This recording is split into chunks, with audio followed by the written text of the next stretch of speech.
For those of you who have, because I see a few familiar names, for those of you who have joined previous webinars, please bear with me. The first part is very similar, but we are repeating this part because, of course, we have lots of newcomers and this is important information for them as well. One moment. I hope you can see this. So what are we discussing today? I will give you a quick overview of what Fontys University, Arts University is, where we are. I will show you a quick drone video of the campus. Then I will introduce our master program, of course, again, in a nutshell, talk about the structure and the setup of this master program and show you a quick bootcamp clip. I will explain that later, what that means. And then, as I mentioned, we have guests here.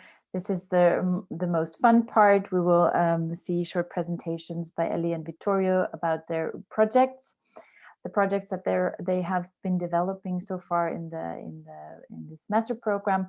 And then we have David with us, and then we will open up the session to answer your questions. So if you have questions along the way, please write them down or share them in the chat with us. We will get back to them afterwards in the final part. Good, so let's get started. We are Fontys Arts University. We're located in Tilburg. Fontys is the second largest university cluster in the Netherlands.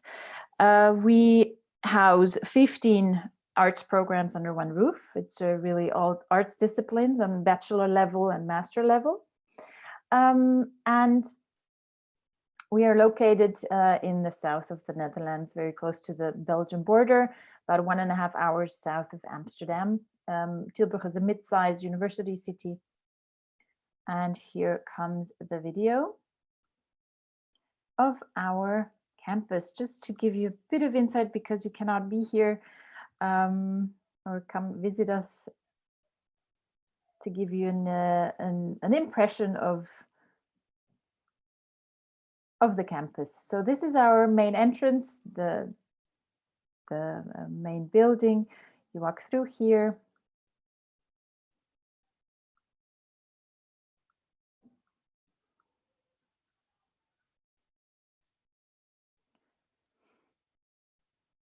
And this campus will be, as you know, of course, this is a blended learning program. This campus will be during those intensive weeks where we invite you to come to Tilburg. This campus will be your base camp.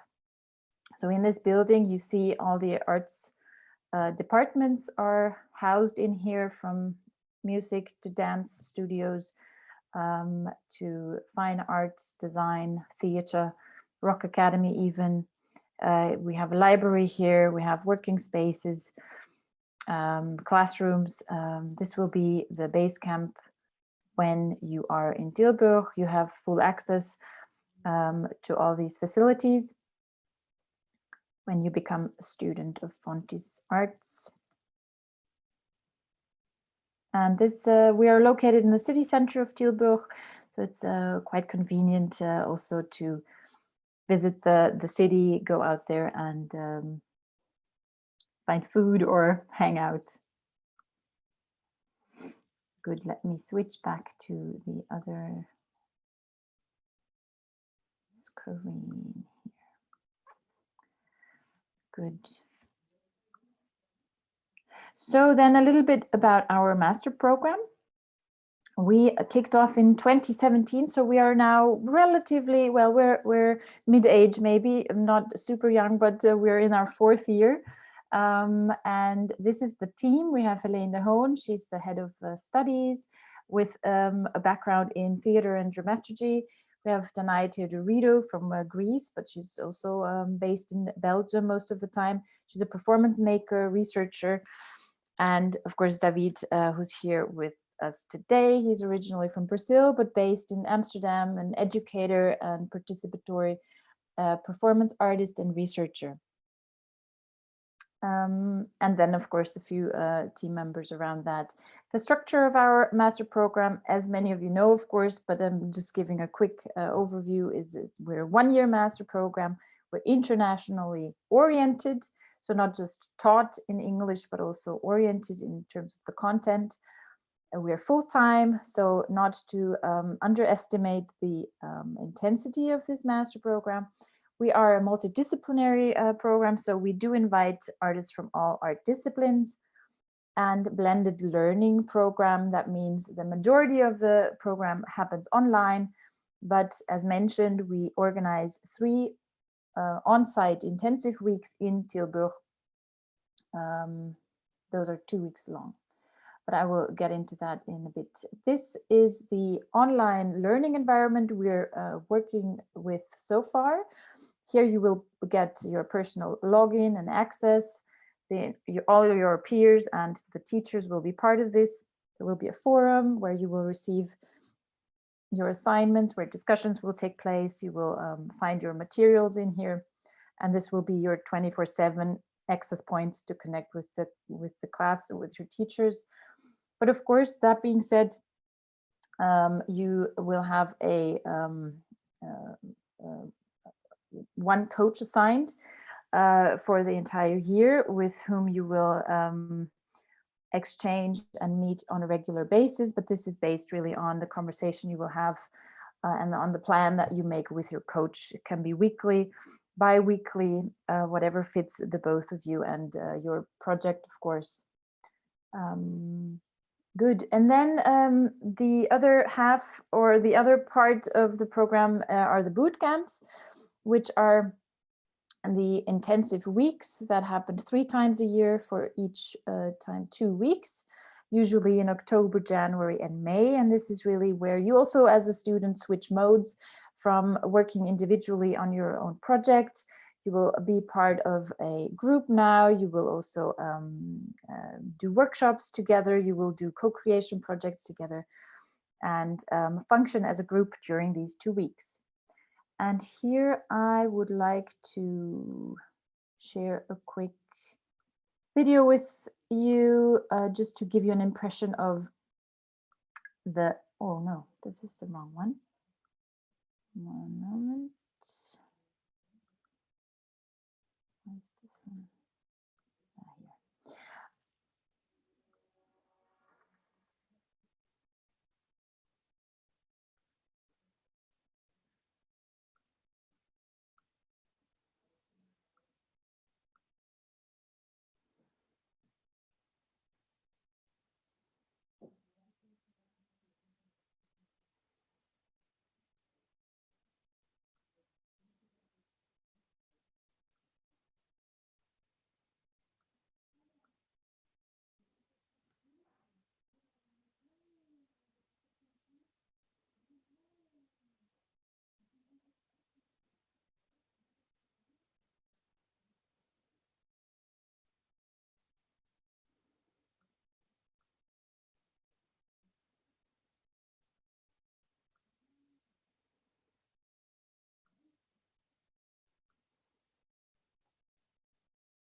All right, but I hope this gave you, I mean, this is on the website. Many of you have seen this maybe, but it gives you a bit of an impression on how we are working during the boot camps, spending time together, and also creating work together.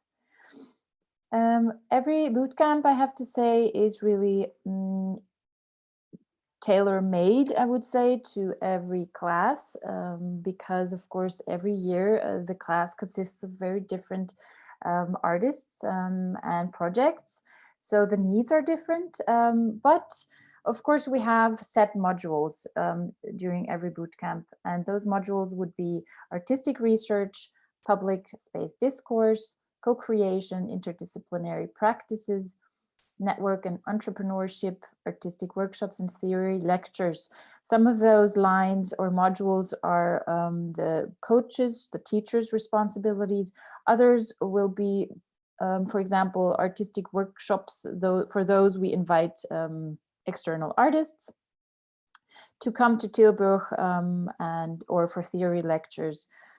And we're collaborating a lot with an international network for these boot camps. At the core of this master program still sits your individual project, the one that you apply with, the one that you prepare your project plan for. But please keep in mind that this project will transform throughout the year, and we do encourage this because, of course, not only the coach, but also your peers, hopefully, and the theory that we provide, the body of knowledge that we call it, and the partners or the invited guests will have influence in your project development, and that is a good thing, we think. If you're interested in learning more about graduation projects and just to get a feel for also the variety of art forms and art projects that have been developed within our master program, you can go to our online gallery. That's a website where we publish graduation projects, performing public .space. Ellie, this is a photo I found on Project Campus. I hope you don't mind, but I will stop to share my screen now, and I would like to give you the word to speak a little bit about the project that you're currently developing. Sure, thanks. Let me get my screen share going.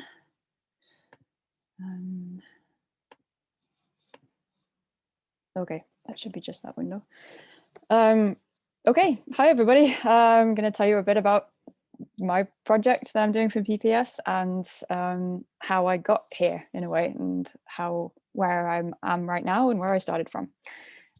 So the title of my research project is the Aqueduct Project, a soluble approach to streets as public space. So I hope to explain what I mean by that by the end of this. Whoops, there we go. So tiny bit about me. First, my background is scenography and lighting design. And I was starting to get interested in performance art before the you-know-what happened. So as a more sort of active approach to scenography, on a performance art kind of level. So I was starting to experiment with what happens if I put lights inside a pair of gloves, for example. So this was actually what I brought as my application for PPS, was a project that on the face of it feels very different from what I'm actually doing right now.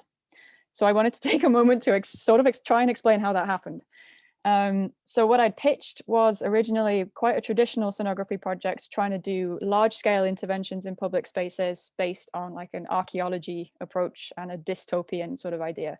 So I wanted to create different stratigraphies in public space. So imagining our time from the point of view of the far future. And the first point about this is I was already sort of obsessed with water. I sort of pulled a tiny bit of that sketch out to see like floods rise. Note to self. And also, if I may, I think the mistake I made was trying to come up with what I thought was an academically viable project. And it sort of became clear during the bootcamp that I wasn't fully this wasn't really an authentic thing that I was bringing. So to talk about what happened at bootcamp was super, super interesting. For me, it's been really, really good to have people who, to be surrounded by people who take you and your art seriously enough to ask you really good questions about it. So you learn a lot about your project and what you're interested in. And that's, for me, it came down to, but what am I doing? What do I want to do? What do I want to find out? So this sort of took a variety of forms, and actually the screen cap there with the GPS pins is from a co-creation with Vittorio, actually, and our colleague Dimitri, with a couple of sound artists. And then on the right, the picture of a public fountain is a reaction to something that happened to us during our other co-creation project, where I had a conversation with a woman in the street about fountains and birds. So in the end, we did another workshop where we had to sort of go and essentially do something in public space. So the motivation the sort of all the planning I did was that sketch at the bottom. And I was thinking, what do fish think about rain, essentially? And what that turned into was a kind of really interesting reflection on moving water around and water in cities. So I did an intervention where I took water from one fountain. I was looking on the drone video and you can't see it, but I ended up walking right past Fontys. So I took water from the fountain with the birds, where I put the paper birds, in a plastic bag, and slowly walked to another public fountain and emptied it. So, and then thinking about that afterwards, made me realize, okay, clearly this is what you want to do, and what you're interested in is walking, water, and public space. So the current iteration of my research question, and Ulla mentioned this does evolve, and that's normal, but I've put version 4.1, but I have no idea what version I'm on, to be honest. But right now, it's what is the performative relationship between the movement of water and public space? And I think this changes every time I submit an assignment, but that's okay. You only learn what you're focusing on when you've focused on it. So how am I doing this? I'm walking, I'm mapping, and I'm making videos. I made a lot of videos at first, started making slightly less this time, but I'm sure I'll come back to it. And street performance, which is really new. So I'll come back to that at the end, because I've not done that yet, and I'm really excited. In terms of the theory then, I'm not going to talk about this too much, but dérive is a situationist approach to walking in the city, where you don't have a destination, you just let yourself be drawn by your sensory kind of input and emotions, which links into the urban sonography angle that I'm doing about emotionally moving situations in public space. So mapping, psychogeography mapping is a good way for me to explore that, because it's a mapping that's not really based on true geography in a way, but in the way things feel rather than the way they are. This was an early video I made trying to follow water in public space. So my first experiment was me guiding water. And in this sense, I'm trying to be guided by water. So I did a series of prototypes of that, of filming myself walking in public space, not filming from my point of view in public space. The other thing I did in Brussels, where I live, is there is a river here, but it's underground. It was rerouted in the early 19th century. So I tried to follow the river using an old map of the river. And that was interesting because there is no trace whatsoever of it on the surface anymore. So I was a little underwhelmed by that as an experiment first, and it had to sort of sit at the back of my mind for a bit, but I did come back to it, which I'll come to. And then it snowed. So the movement of water for me is also the non-movement of water, and doing dérive walking in the city with snow on the ground was actually really revealing. So this is where I realized I wanted to focus on streets as public spaces specifically. So the big picture on the right is still something I find fascinating. It's that somebody has cleaned the snow, but only in front of this one building. So streets as public space, but there is still like it's not as simple as that. There's a privacy, there's a responsibility, there's an ownership going on here that is not obvious just on the face of it. I'm forever fascinated why they missed the part right in front of the parking meter. That's just wonderful. This coincided with me doing some research on urban design and reading this particular sentence in a book on streets and patterns, that private land is like an archipelago of islands in a sea of public space. And my reaction was, no, it's not, it's the complete opposite. So I thought, actually, I should probably test that. So now what I'm doing when I'm walking outside is what I will be doing is mapping the public spaces I find as if they are islands in the sea, sort of based on this most famous of Western wanderers in mythology, so Odysseus and the Odyssey. So this will be a project where I map public spaces as if they are islands in a sea, so using nautical maps rather than physical or psychogeography maps in a way. It's a form of psychogeography, but it's pushed even further into abstraction. So I've not done any of those yet, but I have started to catalog spaces like this. This is from my Instagram. And in parallel with that, jump to, I mentioned street performance. So this Odyssey angle gave me the idea to revisit the river from the point of view of a, let's say, water spirit, I suppose. So my twist on this is that I want to walk in the streets as a water spirit, asking people, can you tell me where the river is? I'm trying to go home. And I sort of took the plunge and emailed this organization that's doing activities for World Water Day on the 22nd of March in Brussels and the whole week. I said, do you collaborate with artists? And they said, not usually, but tell us more. And to my surprise, they were up for it. So I'm doing this as part of their program, which is exciting and terrifying. And I'm really, really interested to see how that's going to work and what I'm going to learn from that. Whoops. Yes, there we go. If you want to find me on the internet, that's my website and my Instagram. The website's not really that updated. The Instagram's a better bet. Stay curious and keep hydrated. Very good. Thank you so much, Ellie. That There we was go. really interesting to see also how things developed for you.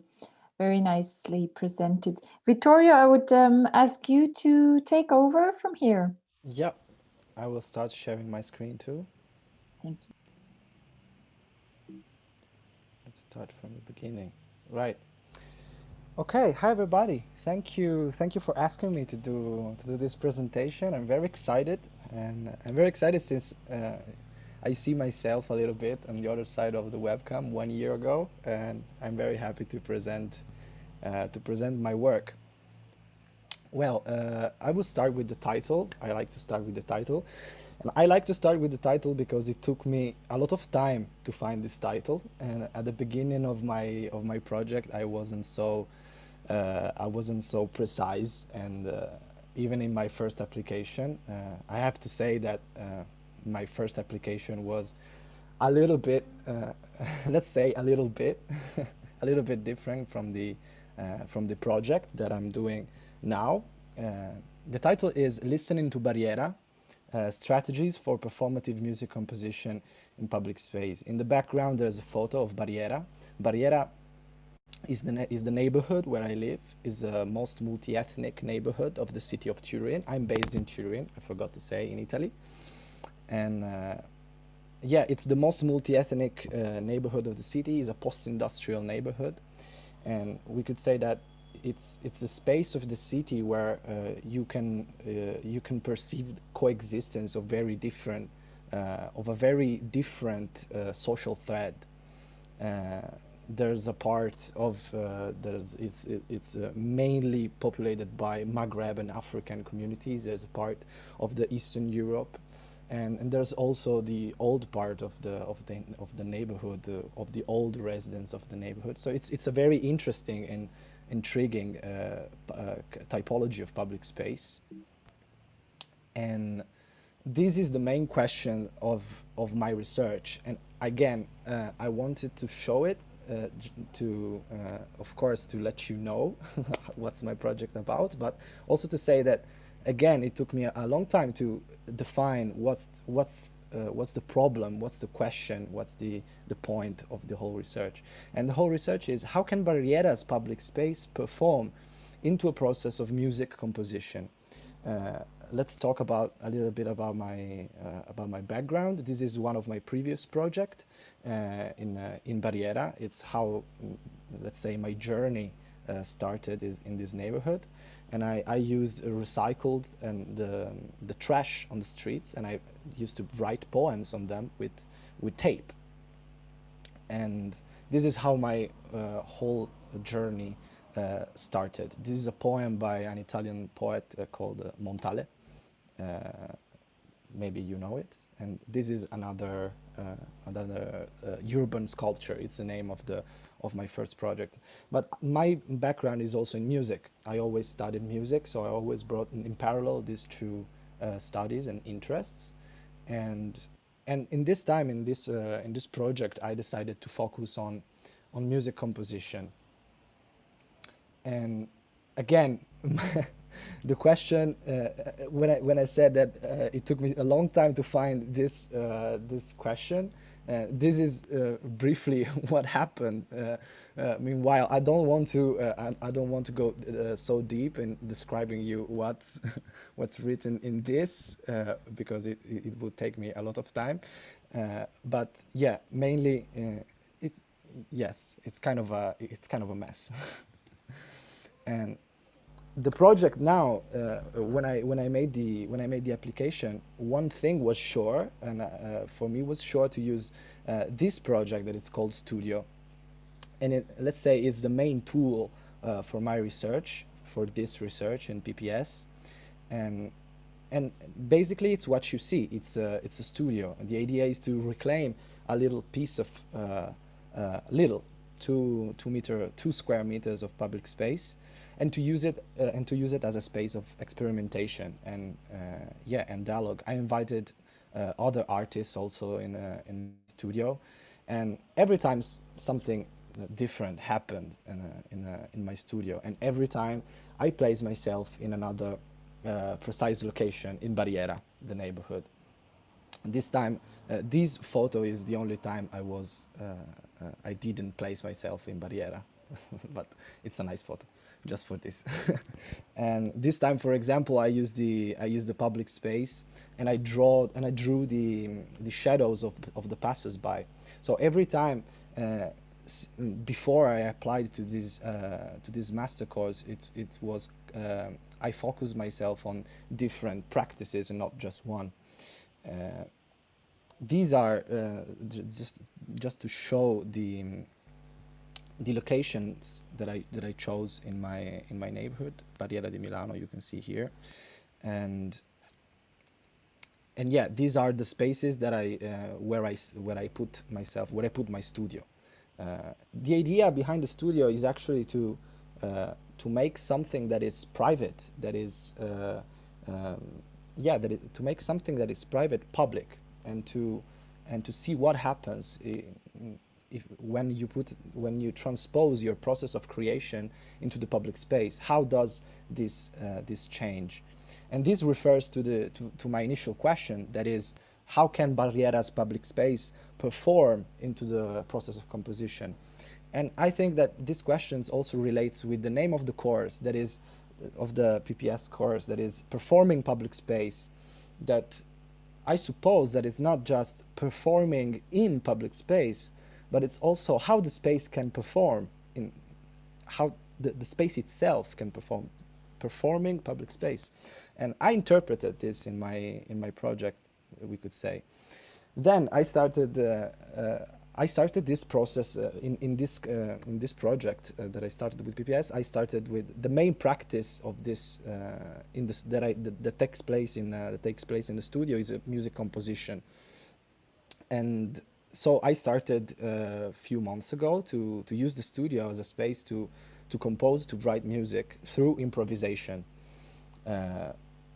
The photo that you see is one of the, I would say, the outcomes of my research, because immediately the studio became, just by the fact guitar with myself, and sometimes also other instruments like a drum machine, people started to interact with me. And one of the first spaces that I chose, it's a little park near my house, that it's mainly populated by old people. And so that's what happened. I decided to be open and start writing some music with these people.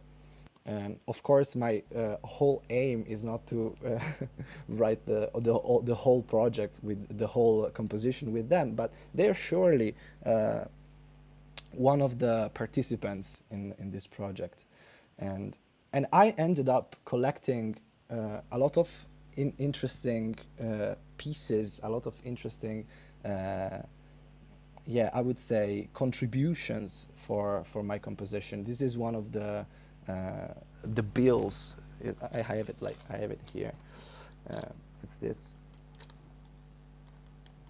where one of these old men wrote a lyric of a song, and the whole, I would say that what I'm doing is to one of my main references. I can stop sharing because I have finished the photos. I will just continue talking.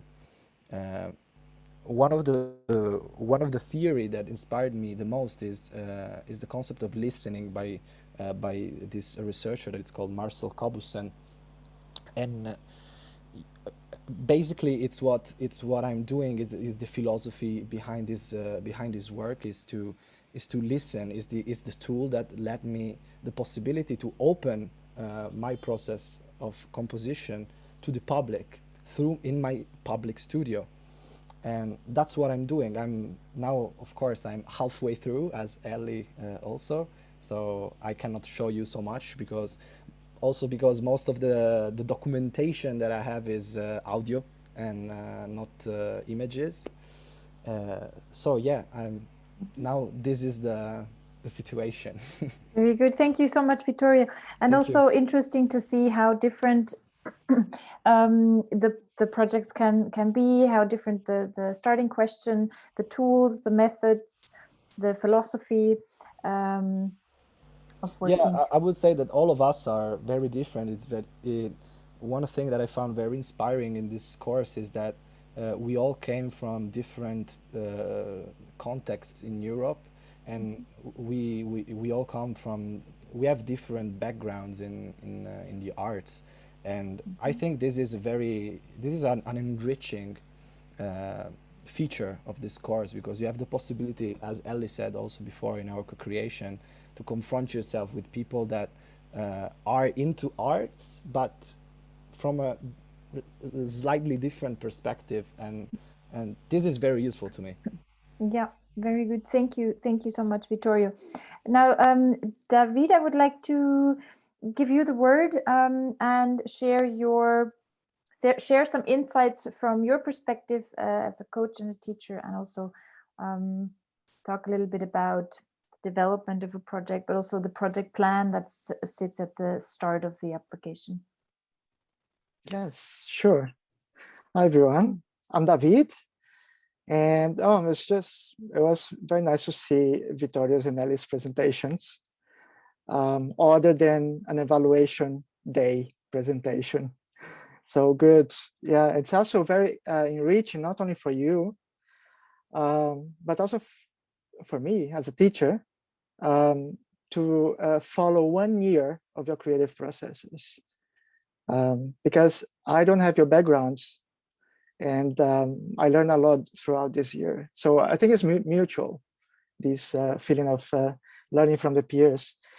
I'm from Brazil, and I'm based here in Amsterdam. I work with participatory methodologies, participatory theater, but also other creative methodologies that we can work with groups in conflict, groups in need, or for civil participation.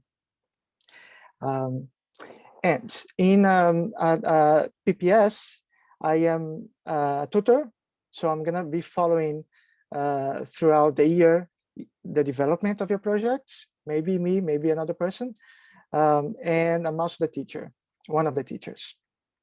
Yeah.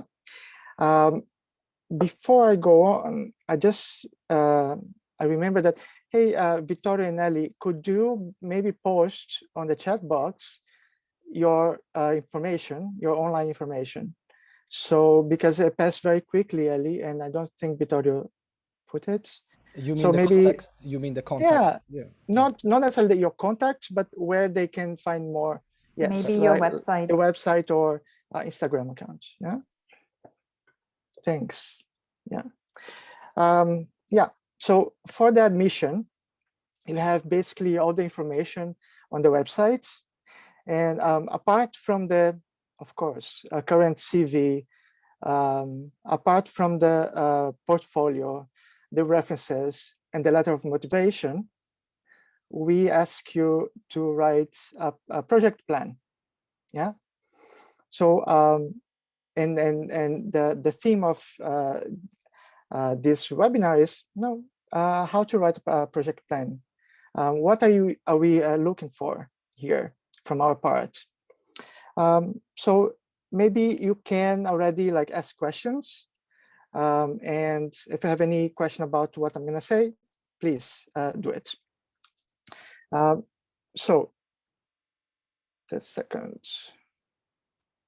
I have it here. Okay.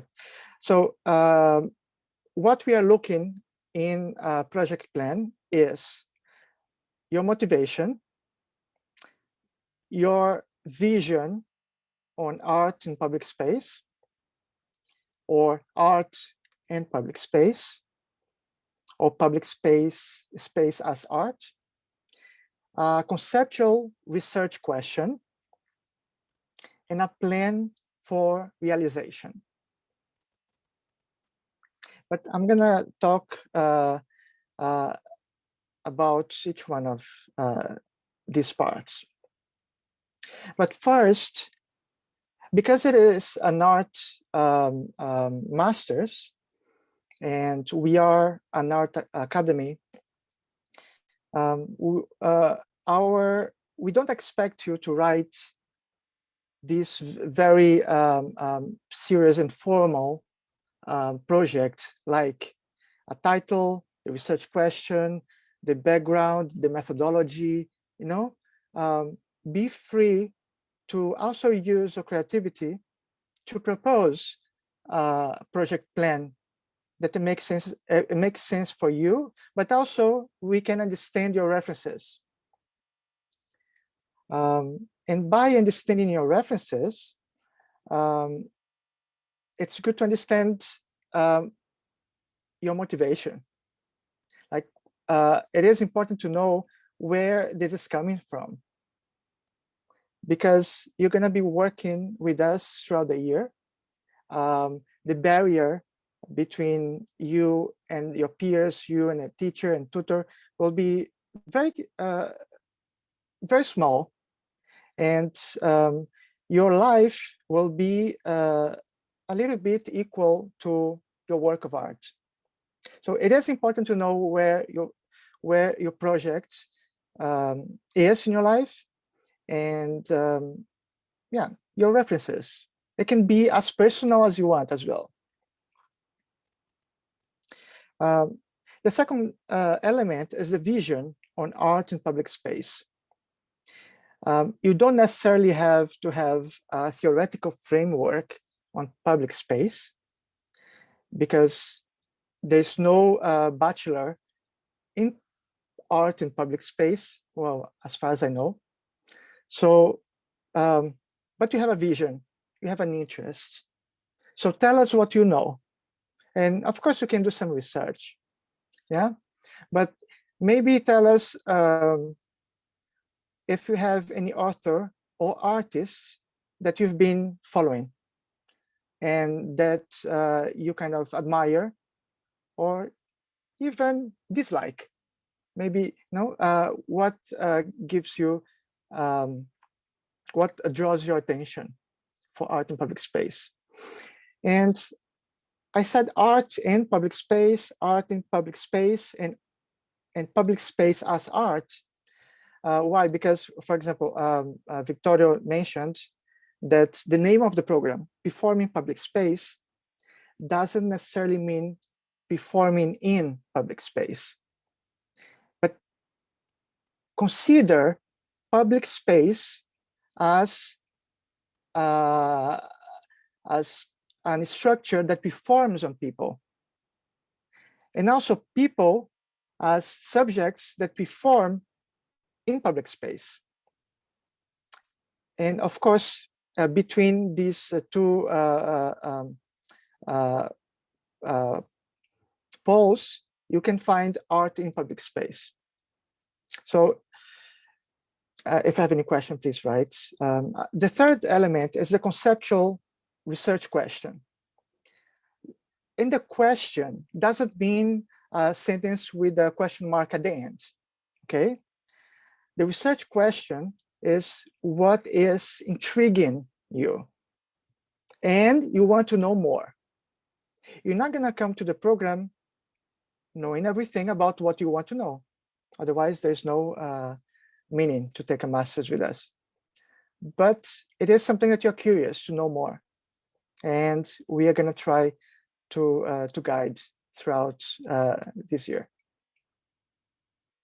And the conceptual question, let it be a question maybe a little bit broad, so later we can try to narrow down, yeah? Because you're gonna know your project will change. It will be changing every week, and it's a very nice process.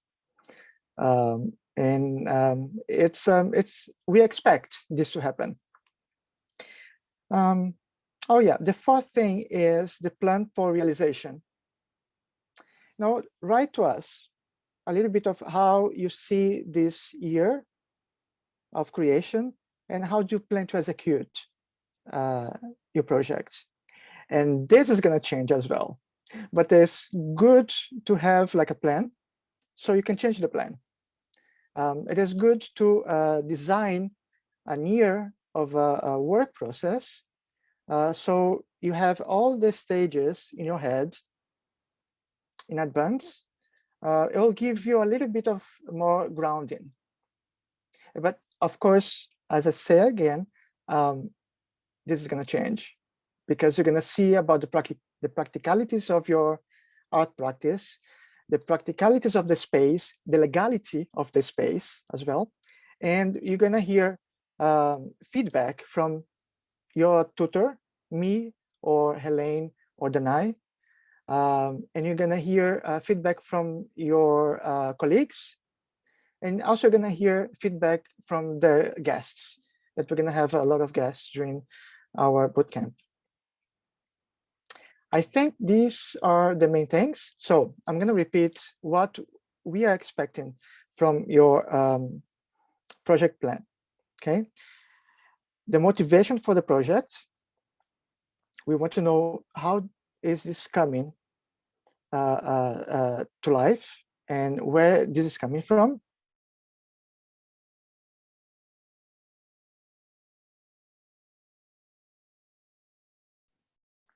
David, you just froze. I think your connection's, you're gone. Is that just for me or for all of you?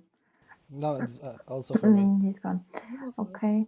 Oh, too bad. He did warn us about his wobbly internet connection. It went really well so far, but might be back in a moment. But maybe at this point, let's move on and open up the discussion. I will now pause the recording.